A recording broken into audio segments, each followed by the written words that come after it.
નમસ્તે મિત્રો, જિગ્નેશ મેવાણી। આપણા ગુજરાતમાં ફિક્સ પગાર આઉટસોર્સિંગ ને કોન્ટ્રાક્ટના નામે છેલ્લા 25-30 વર્ષથી લાખો કર્મચારીઓનું ભયંકર શોષણ થયું છે।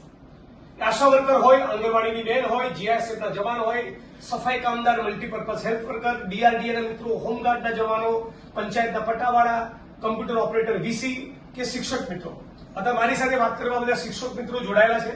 એક લાંબો સંવાદ કર્યો અને સાથે મળીને નક્કી કર્યું છે કે ગુજરાતમાં તો 1 લાખથી વધારે શિક્ષકોની ઘટ છે, શાળાઓની ઘટ છે, વર્ગખંડોની ઘટ છે અને શિક્ષણનું તંત્ર અત્યંત ખાડાઈ ગયેલું હોવા છતાં રાજ્યની સરકાર ભણાવવા તૈયાર એવા બીએડ પાસ, એમએડ પાસ, પીટીસી કરેલા, ટેટ ટાટની એક્ઝામ રસ કરેલા આ યુવાન લોકોને શિક્ષક તરીકે ફરજ ઉપર હાજર કરવા તૈયાર નથી, ભરતી બહાર પાડવા તૈયાર નથી। હત્ય છે કે 8 વર્ષે 1 લાખથી વધારેની ઘટ સામે 8 વર્ષના અંતે 66,000 જેટલા લોકોએ ટેટ ટાટની એક્ઝામ પાસ કરી, પણ સરકારે એમાંથી લેવાનું નક્કી કર્યું 10,400।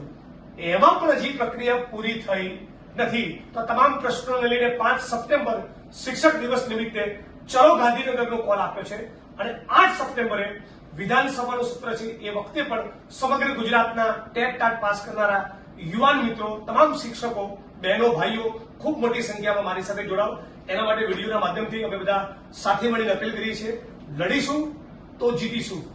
ઘરે બેઠા બેઠા સરકાર કોલ લેટર લઈને નહીં આવે। આટલા વર્ષોથી સરકારે તમને નોકરી આપવાની હોત તો આપી દીધી હોત। એટલે લડીએ, સંઘર્ષ કરીએ, ઇન્કલાબ કરીએ। 5 સપ્ટેમ્બર સવારે બરાબર 10 વાગે ગાંધીનગર।